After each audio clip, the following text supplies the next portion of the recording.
Everyone, welcome back to those of you online, and thank you to everyone here. As Toby's just said to me, Alistair has set the bar very high for interactive and incisive chairing. I'm afraid that's something I'm not going to live up to, but I'm delighted and honoured to be on a panel with some incredibly distinguished and interesting speakers who will add far more than I possibly could to this meeting.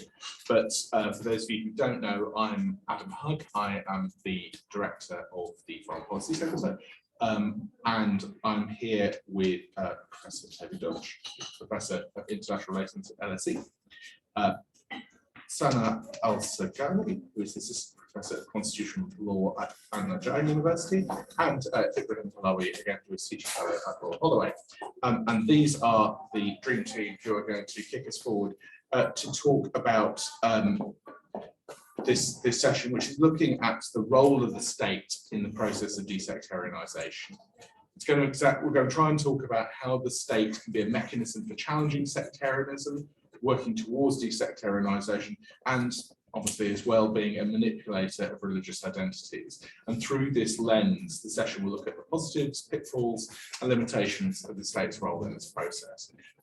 So we'll go Toby, Sana, Ibrahim, and then we'll open up to questions from both people in the room and from anyone online who wants to ask questions. So please put your best details in the chat if you want to ask a question via the Zoom. So, take it away, Toby. Okay, well, thank you. Thank you to Poppy and to Simon, the Foreign Policy Centre, Adam and SEPAD. Alistair's gone, but I'm sure there are non-academics in the audience, so I apologise for what I'm just about to do. My talk is very much standing on the shoulders of academic giants, so I'll name check to other people's work to try and give you the equivalent of a kind of flashcards around what I'm trying to signal.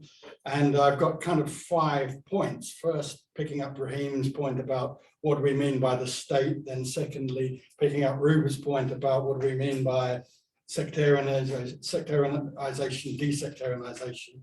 Then I want to look at the case of identities in Iraq, then look at the October 2019 protest movements, and now. So 5 things in about 5 minutes with the points of the chair.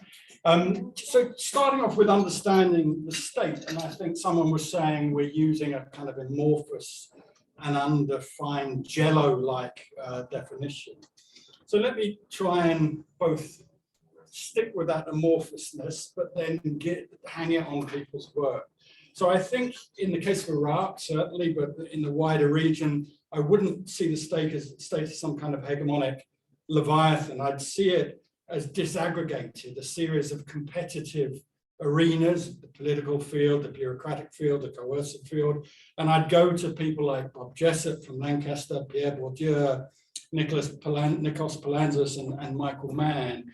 And so what I'm looking at when I look at Iraq, certainly, but Lebanon, Egypt, any of the big states in the region, is these series of competitive arenas, political, certainly, bureaucratic, coercive, where different members of the elite are competing for domination. But that also means that in a kind of anti-Weberian way, that the supposed hard line between state institutions and society either doesn't exist or is very permeable.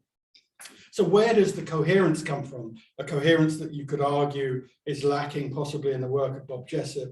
The coherence, I think, comes from what Bourdieu has called the field of power, or Palantzas has argued is the crystallization of struggles at the higher level of the state. And in kind of common political science parlance, we could call this a shifting, aggressive, fractured elite pact. So it's that notion of elite negotiation and competitiveness that I want to look like. Then what do we mean about sectarianisation and desectarianisation? Now, Morton Valdeborn, I think, has come up with these different concepts of kind of post-sectarianism, which he would, I think, look at as an aspirant state, anti-sectarianism.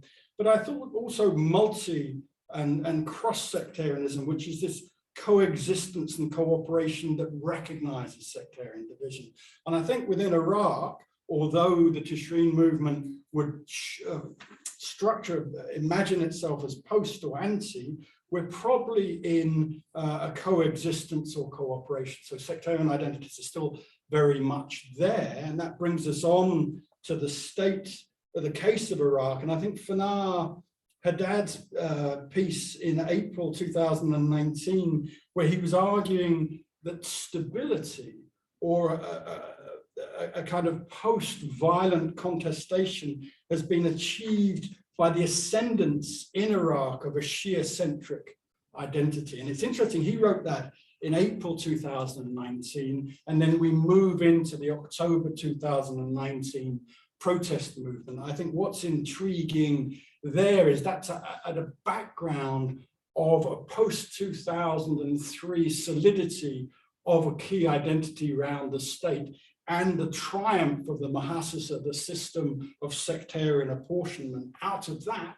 comes a mass movement of youth, working class youth certainly, and then a political movement coming out of that contesting the last elections with a kind of aspirant new leadership that was fractured, that was targeted, that was violently suppressed. And that would be October 2019. And now we come into what? What do we have in Iraq at the moment?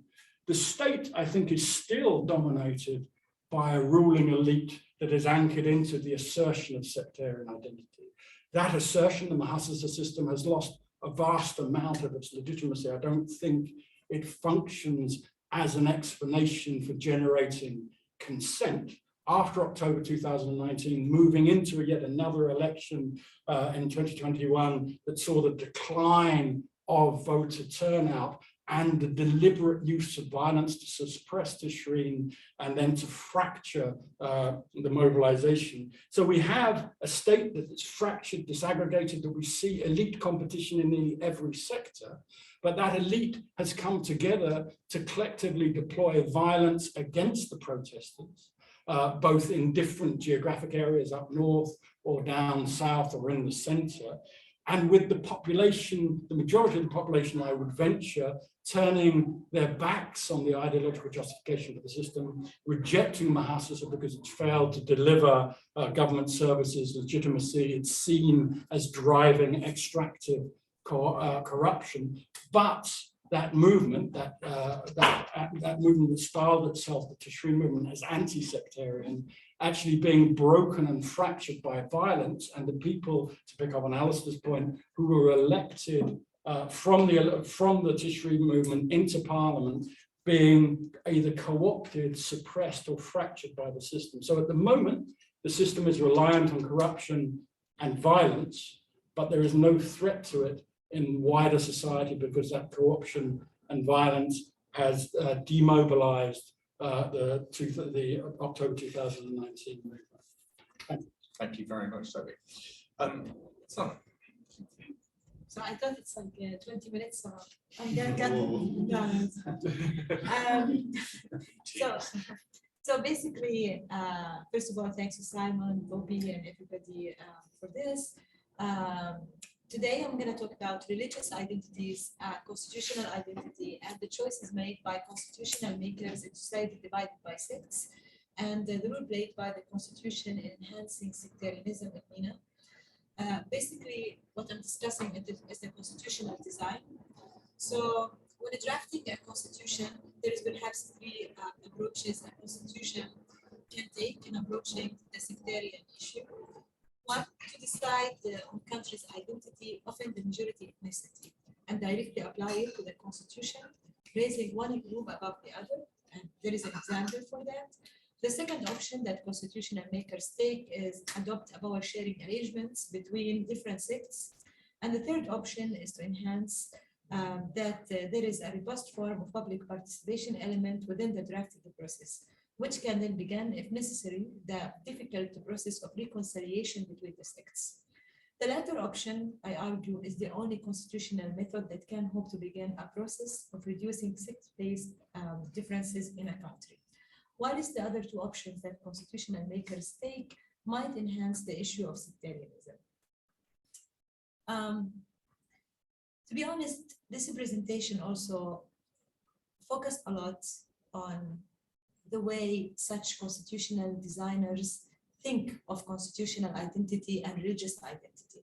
Taking the example of Lebanon and Bahrain will show the failure in MENA region. First of all, there is always a confusion between constitutional identity and religious identity. When we talk about the notion of constitutional identity, it's still a big term, even when we discuss it with constitution makers. For example, a tribe argued that the very identity of the constitution is a matter that cannot be objectively assumed or passively recognized in a viewpoint-free way. Despite this inherent subjectivity, the term has provoked some interesting debate about the nature or the essence of the constitution. If we want to look at the work of other scholars in this field, we can take the example of Mark Tushnet when he discussed the Irish constitution, for example, even before we go to the MENA region. If we look at the preamble of the 1973 constitution of Ireland, we can see that it talked a lot about Christianity as the identity of the constitution, as the identity of the people. But then the question was asked, are they the same people that the constitution drafted for them at the time or not? Are they looking at themselves now as Christians and they looked at themselves before? And the problem was that they connected the constitutional identity with the religious identity. And this is one of the most confusing things, because constitutional identity is about belonging. It's about feeling that you are included in this constitution. It's about sovereignty. It's about the voice of the people. It's about all these things together. So if you choose one religion and put it as the identity of the constitution, the problems start from there. Therefore, one of the major issues that constitutional designers should look at is to look at the people as they are now and consider what they will be in the future. Otherwise, the constitution will lose its stability. And of course, all constitutions can be changed or amended, etc. But some constitutions, they create this confusion. Therefore, in order to be very quick, because I thought I have lots of time. No. Okay. When we talk about the sovereign, we talk about the people, and I think this is the question that was asked many times in the previous panel, who can speak on behalf of the state, what voice the people have, etc., etc. So if the people have the voice, then this voice should be translated. It's not about only a kind of religion, but it's about the way they want the economic system to be, etc., etc. This is the constitutional identity, not the religious identity. An interesting point was raised by Dawood Ahmed in his idea premiere when he talked about not all religion or religious people understand their religious identity in the same way. For some, it's cultural or ethno-cultural identity. One is a member of a religion because one was born into that religion. It is a fact of life, like a tribal identity, which is not easily challenged without a sense of betrayal or loss to other members of the religious community. For others, religious identity is a matter of personal conviction and individual choice. Different religions and different groups within religions take different approaches to these questions that constitutional designer makers should consider. Therefore, if you want to look at Bahrain, Bahrain took the first approach, considering the constitutional identity as a religious identity, and they put one sect above the other. If we look at Lebanon, Lebanon took the second approach, which is having a power sharing arrangement. And I really loved my interview with one of, I consider him elite, okay? One of the elites, he talked and he said, part of Lebanon's identity is its lack of identity, if that makes sense. The vague, elusive nature of it. It reflects diversity, which form the core of the identity of the country.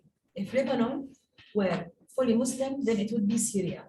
And if it were fully Christian, then it would be Cyprus. But it isn't. It's as we choose to define it every day in our lives. It's shifting and changing and in a process of constant flux. This creates instability, of course, but also a sense of liberty. It's an attitude of one day we will define it once and for all. But until then, we redefine it every day as we see fit. And I think this code represents the issues that the constitutional arrangements, not the constitution, the written one, but the constitutional arrangements that Lebanon created, and how the new generation see themselves and how they see that the future constitutional arrangement should reflect something that they don't know yet. So it should not be imposed on them. And I think this leads us to the third approach. The constitutional designers in such complicated situation, maybe they should consider 3 points. First of all, public participation. I think this refers to what Ruba was saying about the people, the popular sovereignty, the participation, public participation, listening to such voices. What do people really need from their constitution?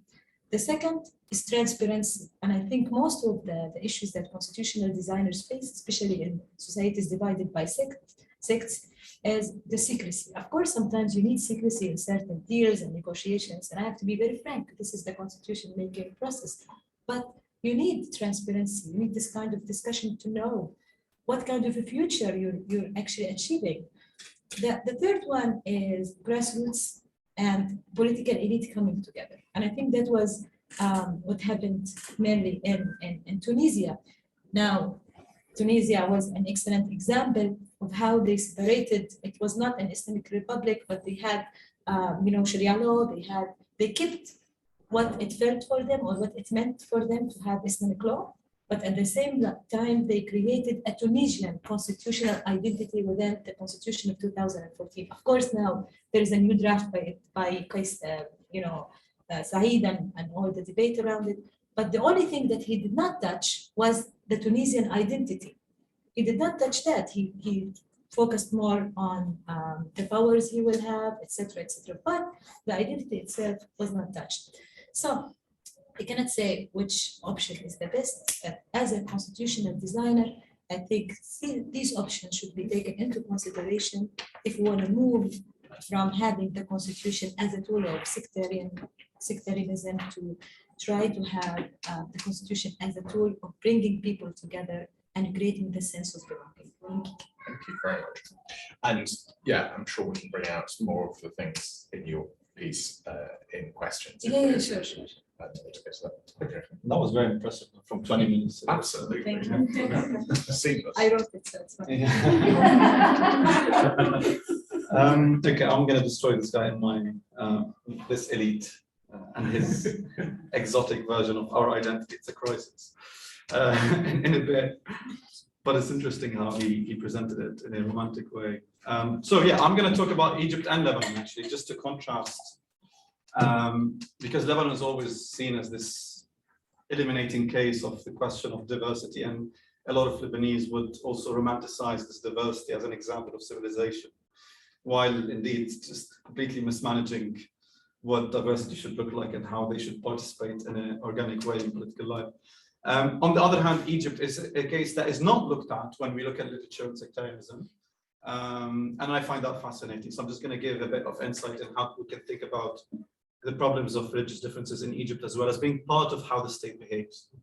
So starting with Lebanon, the state, of course, just a quick background, was initially formed as a constitutional democracy, elite bargain between those who presented themselves without any really meaningful process as representatives of key sects, and mediated by, of course, and also by protecting the interests of colonial powers. And then Lebanon was formed. Then this political rivalry between these people, the heads of the Sunnis and the Maronites in particular, that was then sort of brought into the state institutions. So the fight that would have otherwise happened in the streets was brought into state institutions. So basically the state became just a place to share the pie and to normalize the process of the state becoming simply a mediator between communities who want more resources. So the state was no longer some sort of a player into a long-term inclusive development project, but merely a legitimate place to loot the resources of society under the pretense of stability and security. This, of course, became even more intensified with the civil war, which I believe is an imminent outcome of constitutional democracy, because constitutional democracy assumes that demographies are still the same. So, of course, over time, not only demography changes, but regional alliances and sponsors become more powerful and weaker. And that means that some sectarian forces would try to push for a bigger share of this constitutional power sharing arrangement. And indeed, the civil war happened. The outcome of the civil war was a state that is even more, as Bassel Saloh calls it, colonized by sectarian models. All of the militants that played a part in the civil war were then recruited into the public servant offices of the state. So the post-war state in Lebanon was literally a cow that is ready to be milked by ex-sectarian warlords. Indeed, it was milked to death in 2019, and that's sort of I alluded to this deep economic and financial crisis that is taking place in Lebanon today. Under the pretense of this identity of civilization, of diversity, of managing diversity from the end of the Civil War until 2019. Now the real face of these tensions and mismanagement of society have come to the fore. And with it, there's no more legitimacy to this sort of constitutional arrangement.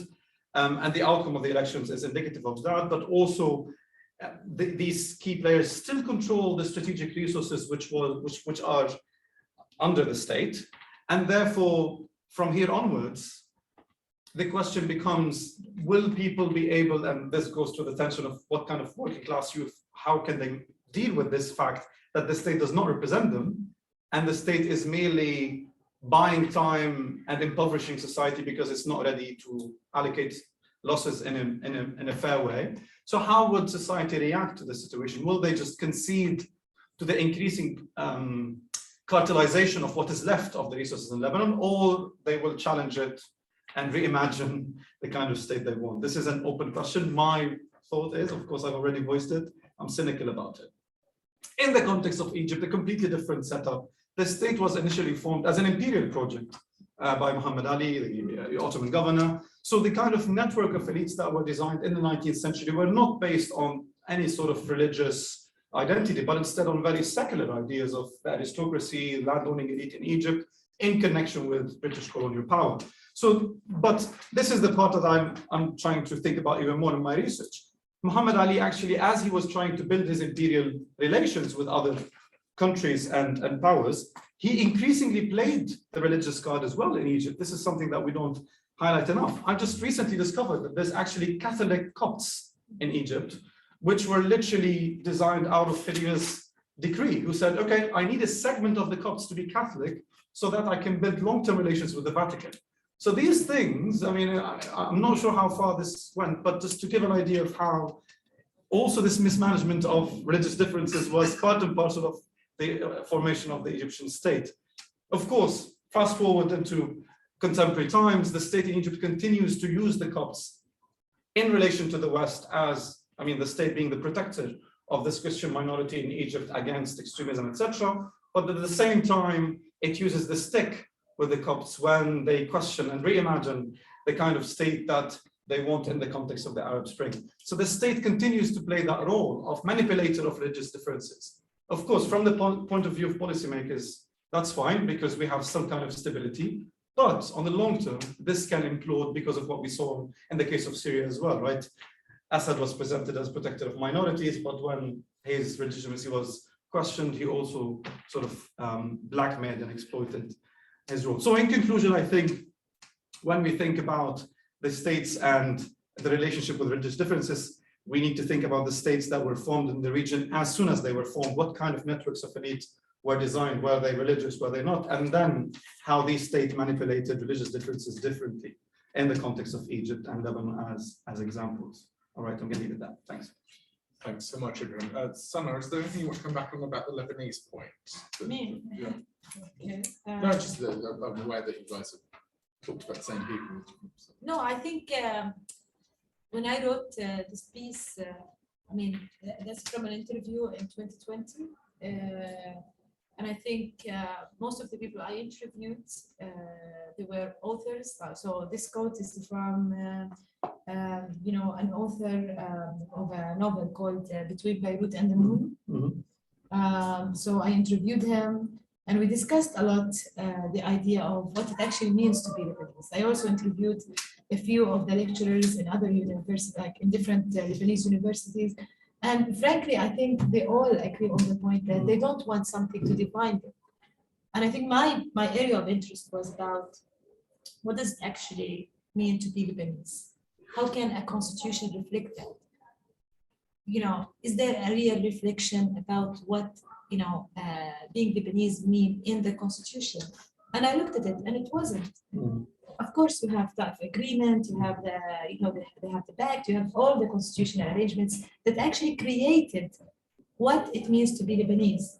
But do people still want that definition? And I think after the protests, the uprising, let's say, in Lebanon, many people stood and thought about it, and they say, we don't want to be defined like this, especially the new generation. So for me, a constitutional document is also about a social contract between the people and the government. It is actually what defines what the state should look like, right?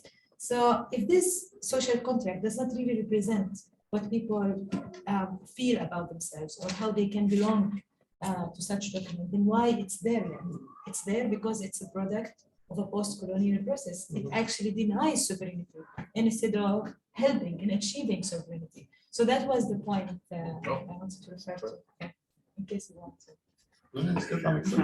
No, excellent. Okay, so we'll take questions and reminder that people online can also ask questions and will be fed to us in the room. So I see Drury here. Just a quick question, I think, to Sana. You're a constitutional, actually you're constitutions. We're going to be talking about protests. None of these protests seem to have talked about changing constitutions, or have they? Maybe they have. I don't know. I don't. They have. Okay, great. Well, I'd like to hear more about that. I'm more familiar with ones that aren't so much about that. I guess generally the question is, how do you see these constitutions and the reimagining and the sectarianization of such constitutions coming about? I think Ibrahim in some way touched on it in one way, not touched on it as well. Is it possible to, is there an appetite for getting rid of that notion? And then we'll take two more and then so Simon. Thanks, everyone. Really, really interesting stuff. I have a question for Toby and a question for everyone, if I may. The question for Toby is a little provocative and aims to take you out of your comfort zone. And to what extent are the ideas that you set out based on Roger, Jessam, etc., to what extent do you think they can help us understand other cases beyond Iraq? Because I think you've written persuasively on the Iraq case, and I really, really applaud what you've done there. But to what extent do you think they are, those ideas are able to help us understand Lebanon, Kuwait, Yemen, etc.? And the question for the panel is, there's a thought in political philosophy, I think it's called the iron law of oligarchy, which says that even if you have sort of grassroots civil society communities working together to establish a popular democratic movement from the bottom up, the very nature of those organizations means that an elite will emerge, right, and will dominate these types of organizations. So the question is, to what extent can we actually have a constitutional design or a state that is reflective of grassroots popular movements? Is it possible, or is it just inevitable that elite interests will win out and dominate? Yeah, thanks. I suppose it's also any political process can create a new political elite, but that's not necessarily, I mean, if you have proper governance arrangements in place, it's trying to stop that elite becoming an oligarchy. I think that's that, but then making sure that there's at least room for permeability into that elite. Luciana, that's really nice. At Lancaster University. My question is for Ibrahim. I completely agree with what you're saying that as sectarianism in Egypt is not looked at enough. And there is a broader question that is why we're not having that. But coming from what you were saying, is there not, like fast forwarding where we are today, is there not even more to learn if we look at the way in which the Egyptian state is sectarianizing religion, even within the same, like even within like just Sunni Islam, for example, like pitting like different movements and different interpretation of Sunni Islam. Like we all know how much they relied on the Brotherhood at different points in time, and then like the Brotherhood got ousted, and now we have this Nur that suddenly is acceptable. So like Egyptian state is still heavily manipulating religious identity, and then we have Al-Azhar, which is still there. So like, what is there for us to learn if we actually start looking at this in a systematic way? Is this a new kind of sectarianism? Like, do we call it something else? But I would love to talk more to you about that. Brilliant. Okay, so that's three really powerful and detailed questions. Who wants to start on here? Then we'll pick up. I've seen some more in the audience too. Toby, you want? Okay, I'll jump in just to interact on the paper on constitutions. And now I'm liberally plagiarizing uncited some really interesting work done on the Iraqi constitution, which argues that constitutions are simply a snapshot of the balance of power at any given moment in the Iraq case in 2005. And of course, the Iraq constitution was shoehorned by the US occupation into a very small period of time over 2005 and was written by what was called the kitchen, because it was in the house of the president of Iraq, Talabani, written allegedly around his kitchen table by three parties. So it's a snapshot of the dominance of three parties, two Kurdish, one claiming to represent the Shia, being Shia Islamist. And of course, then you go to the constitution, and there's not a great deal in it. The structure that leads to Mahasisa governments after each election are all informal norms, and norms are very rigid. So you then have norms outside the constitutional process, which is where all the power is. Then your point, so did the demonstrations, I'll leave Lebanon to people who know much more than me, challenge the constitution? Well, in Iraq, October 2019 onwards, they did. And the banners that hung from the Turkish restaurant that's central, the HQ for a while, of the demonstrations said, we want to abolish Bremer's law, neoliberal governance, and the constitution, rough translation. So from that point of view, the constitution and its norms and the elite were identified as the problem of the corruption and the violence in Iraq very powerfully. Now, this allows me to reference the piece I've just finished for Simon, and he will have on Friday once I've ruminated on it, which looks at the application of the social theorist Pierre Bourdieu to the Middle East and looks at examples of some wonderful work on Egypt and Syria, as well as immodestly, very minorly referencing my own work on Iraq.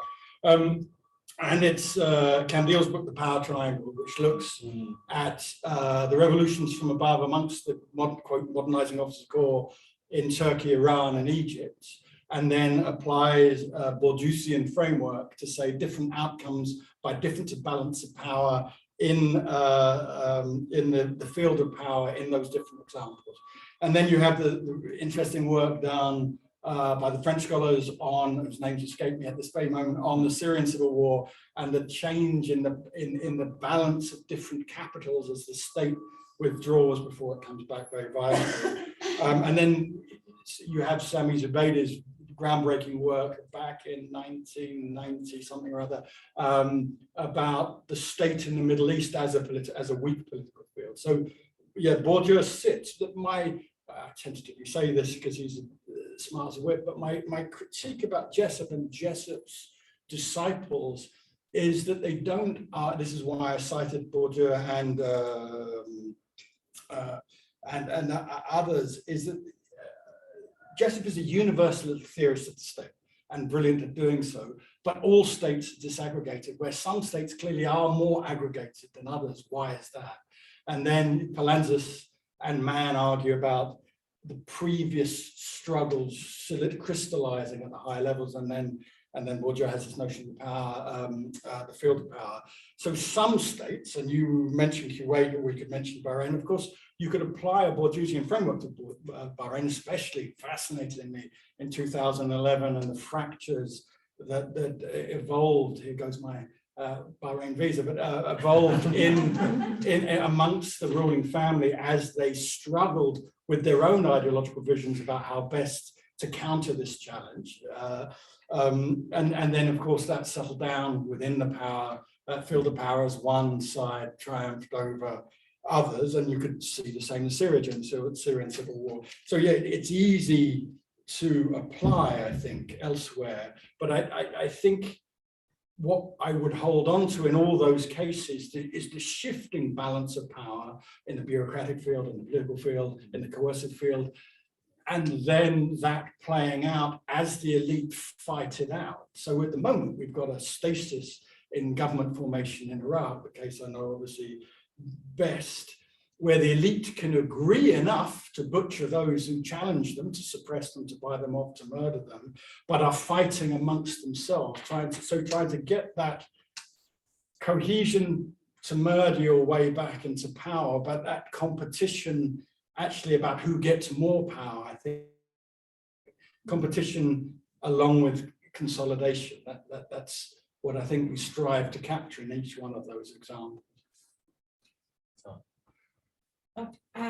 So for the first one about MENA protests and the role played by the constitution, of course, most of the protests in MENA, especially after, during Arab Spring and after, they were the desire to change the system, the social, political, all of these kinds of things.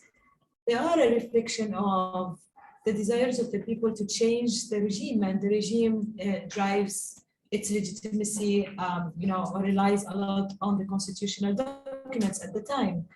So after Arab Spring, of course, constitutions were changed in Egypt, in Tunisia, in Libya, and all of these, countries.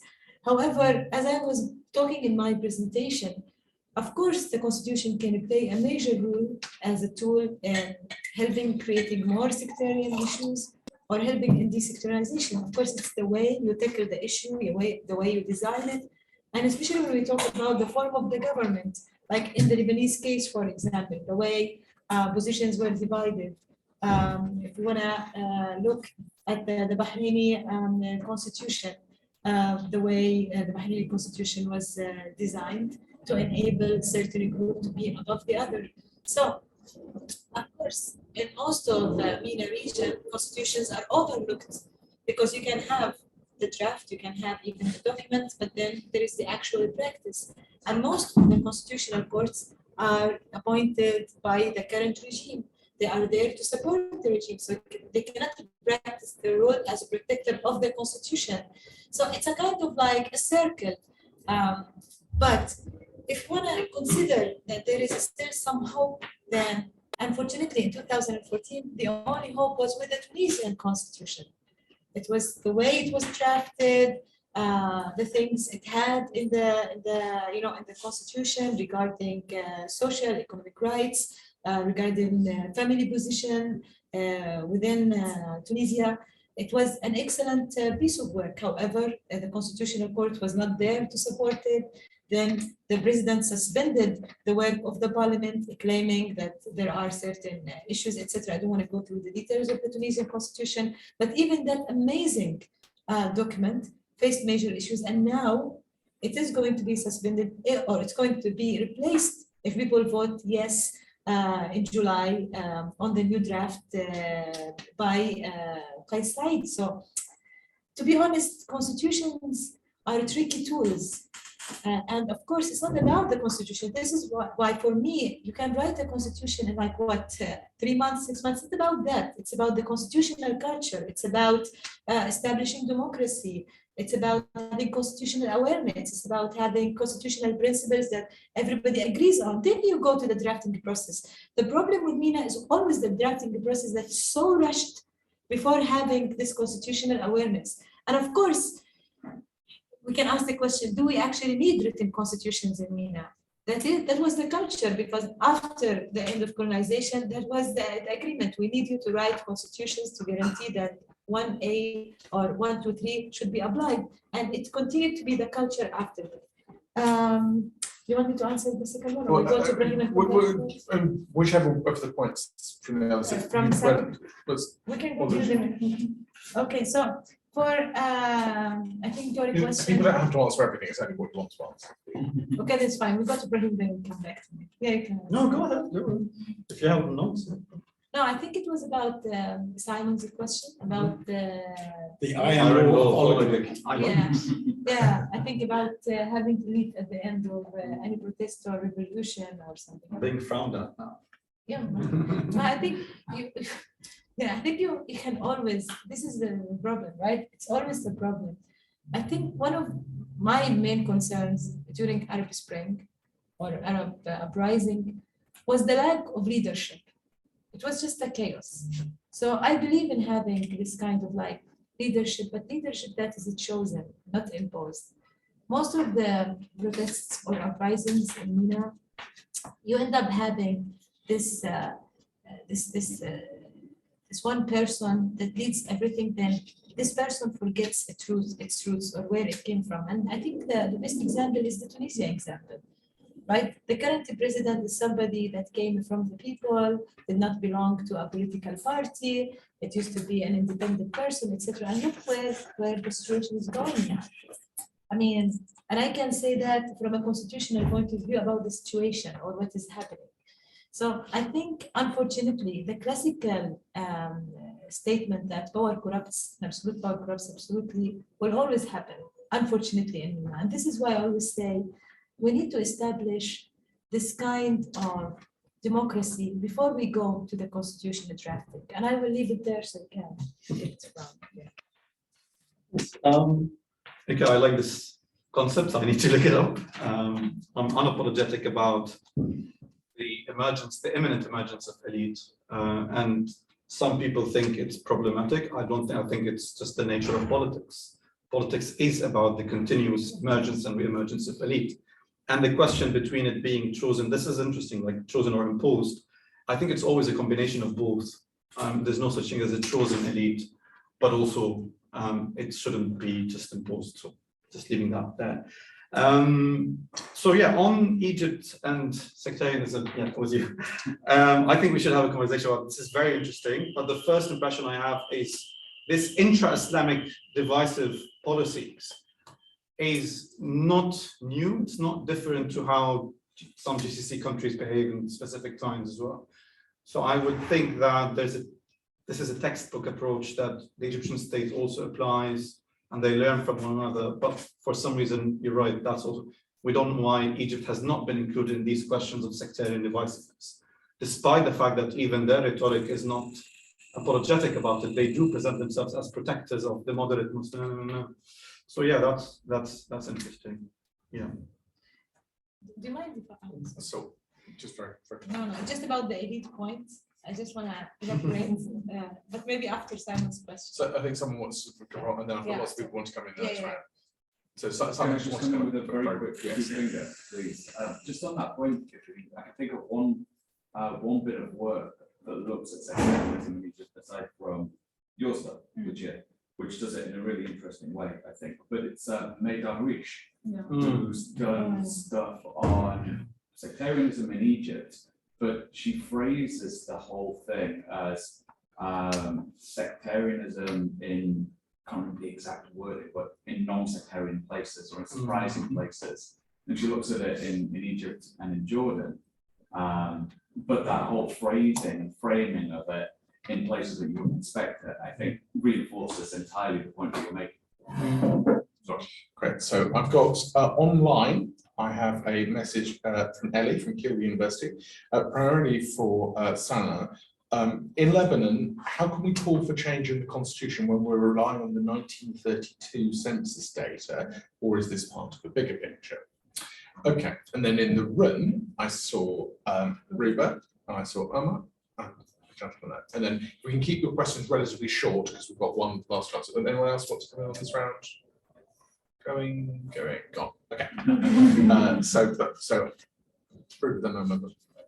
Yeah. My question's for Sana, and it involves the interesting attraction about elites, because elites are product of a system, and so regardless of how the system changes, it's just one group of people will always be the privileged ones to emerge on top. So there will always be an elite because of the actual system that produces them. And when it comes to constitutional awareness and legal awareness, I know in Iraq there's a new proposition about introducing a legal awareness course in universities. And that personally concerns me because I am wondering whether they're going to teach students that the law is always moral, that the law is always right, when it could be unjust, it could be wrong. So I would love to see what they're going to propose on the syllabus. But my question is, how do you think we can break the cycle of producing elites and whether good or bad? Because the elites contribute to the conversation, especially cultural elites, as opposed to political elites, the ones who contribute to education, to improving pedagogy, to promoting social awareness. So how do you, and suggest we break the cycle of the negative kind of elites? Thank you. I think the debate here makes me remember this Netflix series Tyrant, in which all of this fear talking happens. Eventually, the grassroots level leader, or sort of the revolutionist, becomes a tyrant at the end. Ibrahim, you mentioned about external patterns. So I would ask, because we're talking about sectarian identities, how would we frame state's identity or internal power contestation with reference to these regional sectarian hegemons, because they have their patterns in each of these contested states. And why would, maybe actors within a state, they do reach some sort of a compromise, but why would these hegemons outside of the state want this sort of compromise to happen? So jump in there, and then one stuck in the end. My question is from Sana, and I really learned a lot. It's quite fascinating. I knew that you were working on constitution, but another case which I could bring on, perhaps not in the Arab Middle East, is Iran. So you keep referring to Tunisia 2014 moment as that moment of hope. Iran had its constitution not in a rush. The first constitution, I think they publicly aired all the discussions as well after they had the referendum of the Islamic government or Islamic Republic. And then 10 years later, upon the death of the leader of the revolution, they revised it based on the realities of. And today, nobody is asking for change of nobody in terms of not external opposition. Internal reformists just keep asking or demanding a state to implement their constitution. Nothing more, nothing less. So if I like your framing about constitution, but if there is no guarantee about implementation, so how does the very angle of looking at constitution and all these identities become relevant in a practice? Likely that's because the space for political contestation in Iran has gone over the last 30. So frankly, the people who are left are having to rely on legalism as the mechanisms to try and get any change at all. So yes, I think you'll find lots of people would want a far more expansive political discussion than they're being allowed at the moment. Sorry to editorialize, but the last one there. I thank you, Katerina. I'm not an expert. Just theoretical question. The arguments on the constitution bring up they are all secular. So is there any work done on trying to find, interpret or develop religious argument for anti-sectarianism? So it's not the sound like it's about most of the questions put here.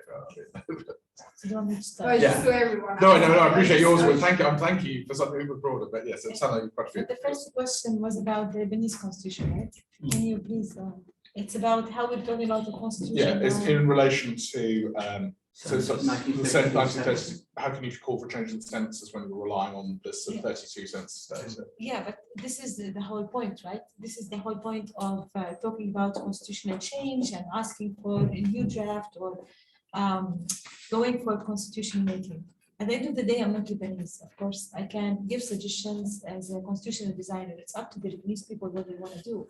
But for me, I would say as an external person, and I have to say as an external, because at the end of the day, I'm not Lebanese. But looking at the constitutional document they have, as I said, it denies sovereignty. It stops the situation from moving forward. Of course, some people are benefiting from that. And here I refer to the political elite in particular. They are benefiting from such arrangements. And I don't only particularly talk about the constitutional document, but all the constitutional arrangements, the agreement, etc.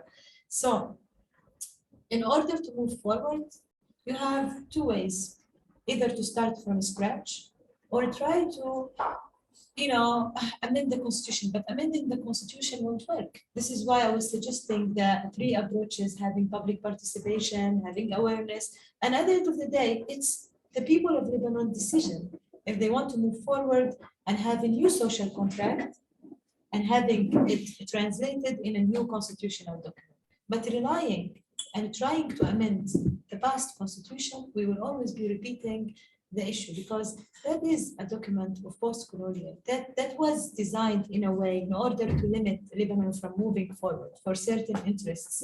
So I think if we're talking about the new generation, from interviewing so many, I think more people are more suitable to talk about the situation because they work on the ground like Kristen and all, and they can see that Lebanese now, if we're talking about the Lebanon now, they refuse what Lebanon used to be. So, and I think in order to translate it, we need a new social contract through the constitution. I hope that answers. For the legal awareness of Ruba, there's a huge difference between what I was talking about and having a course at the university.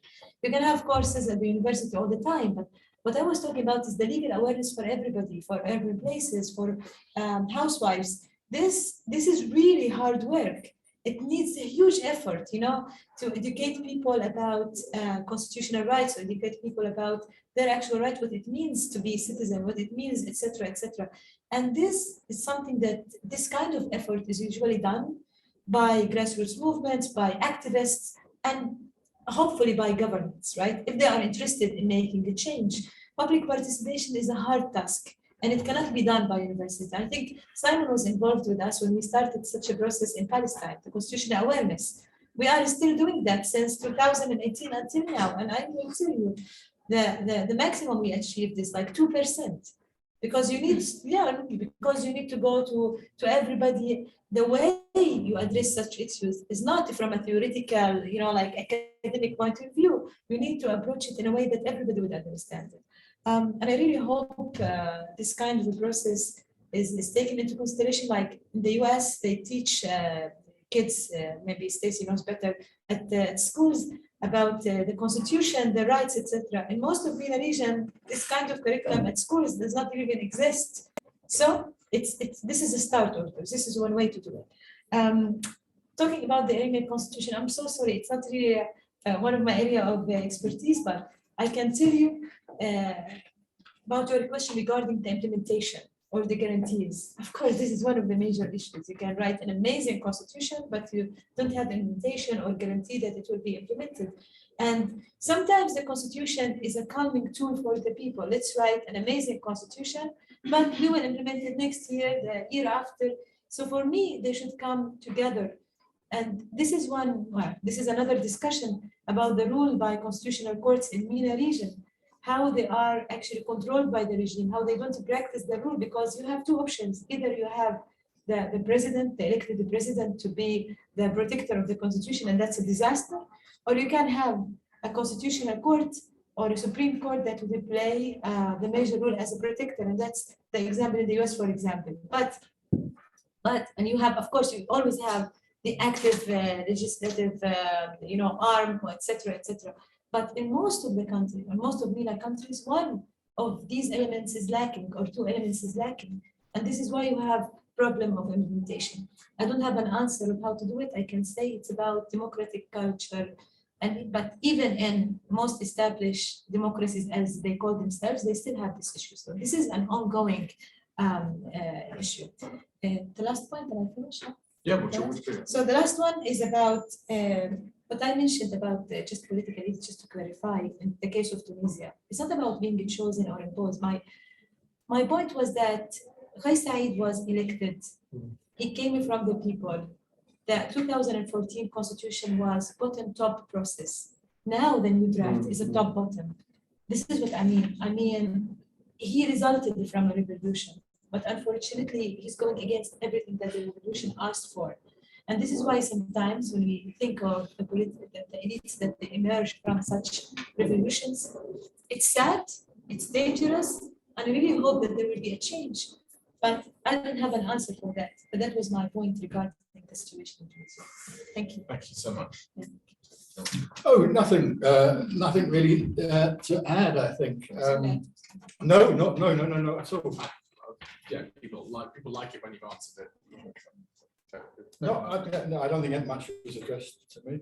I mean, I suppose if you're going to draw me out on the Iran question, and I think you put it very nicely, you had a constitution born of a revolutionary process, where I think the ruling elite were clearly painfully aware that you had a mass mobilization, and you needed a kind of Brummerian moment where that mass was corralled and then demobilized. So the constitution, with the duality between the parliament and the supreme leader, recognized the mobilization, and then it's, as you were saying, it's been an attempt to demobilize ever since with the Council of Experts and the culling of people before they get to election, so who can run, and so you've had that extended Brummerian suppression of popular input, which then I suppose begs the question, as you were saying, that if you have and this is Robert Michel's The Island of Oligarchy, that if you have a tendency of elites to lead to rule and then to dominate, and as you're quite rightly saying, then it's about societal mobilization to stop that process, where it's chicken and egg. That does, if the constitution is going to be elite written, and the elite to some extent are always trying to outflank popular mobilization to regain, to solidify control, how do you count against that without advocating permanent revolutions? Mm-hmm. Okay. Oh, yeah, quickly. On geopolitics and the country, that's a very good question. I think the only way that it might happen is if one of these regional powers consider that the formation of a civil state, as we are suggesting, or the reduction of the power of their own clients or proxies is imminent, and therefore the civil state is less worst option. So by providing civil rights to all communities, then they're losing less than allowing their rival to take over the country, basically. But that's, and of course, local pressure has to come with it as well to make the situation unsustainable for regional powers to reconsider the existing status quo. But also, I wanted to say something about the constitution quickly. Yes, protests have always sort of tapped into constitution different ways, as Sana said, sometimes implicitly. But interesting, in Lebanon, the political elite have muddied where the constitution is. So in other words, some Lebanese, or the constitutional identity, I'm trying to adopt these terms, and some say, well, the Lebanese constitution is about a civil state. The Lebanese civil state is constitutionally civil. So we don't need to change the constitution, we just need to implement it. But then others say, no, given that we have the Taif agreement, all these concession arrangements, this defeats the whole purpose of the civil state, and therefore the constitution is not civil. And then, of course, the elite play on this confusion to make it harder for us to have a constructive conversation on what kind of state we want, and by implication, what kind of constitution we're looking at. This is why you refer to the case of Lebanon as not the constitution. The constitutional arrangements all around, Yeah. all together. The type agreement, the constitution, all together. So. Yeah, the implementation. Brilliant. Well, thank you so much for that really exciting discussion. We are going to move very swiftly to the next panel, which is going to be chaired by Drury. So I'll invite the speakers to come up and we'll crack on, and then we've got lunch at 1:30. So thank you very much.